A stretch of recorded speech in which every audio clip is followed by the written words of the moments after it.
Today is a pretty special day for me. We are headed down to Ocracoke, which is the furthest most island on the Outer Banks. There is a gallery in there called Down Creek Gallery, and Mary was kind enough to allow me to be part of her collection. So today we are bringing about 6 original pieces. Most of them are fish that I've either caught or friends of mine. I'm also bringing a couple of abalone lures to bring to her gallery to see if she can display them for me. Well, we've never been to Ocracoke. This is the first time that we're actually going, and you need to take a ferry into the island. Ocracoke, here we come. On the way south, we stopped by Pea Island National Refuge, and the flag was being raised, so we stopped by. So we ended up going down to the end of Hatteras, where the ferry terminal is for the cars. The terminal is free for vehicles. The passenger ferry, I believe, you do have to pay a little bit of a fee, but not a problem.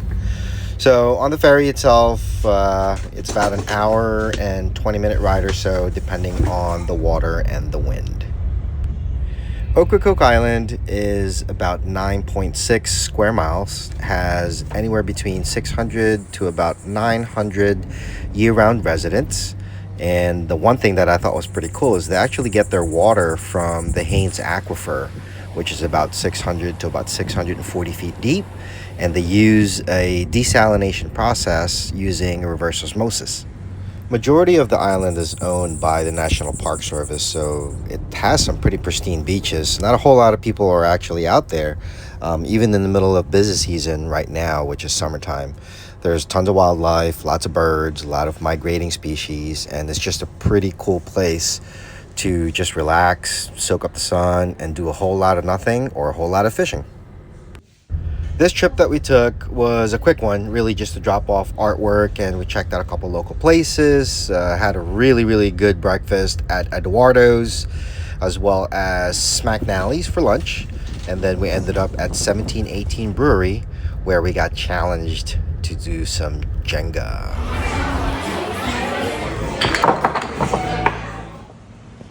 One of the things you can do on the beach is actually look for shells as well as lost treasures, because if you guys know, Edward Teach, who famously went by the name of Blackbeard, was actually killed here in the 1700s. This is the area where he set up home base, where he would hide out.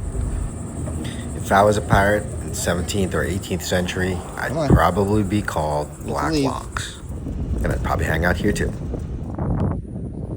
As we wrapped up our trip, we figured that now may not be the best time to tour the whole of Ocracoke, because they do have wild horses, they have several other art galleries, they have beautiful beaches, restaurants to go to. We just did not have the time on this go around. So I'm actually planning a trip to go back down to Ocracoke probably sometime in late fall, maybe early winter.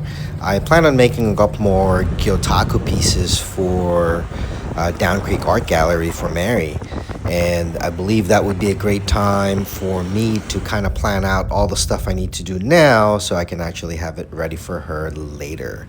Anyways, that was Ocracoke in a nutshell.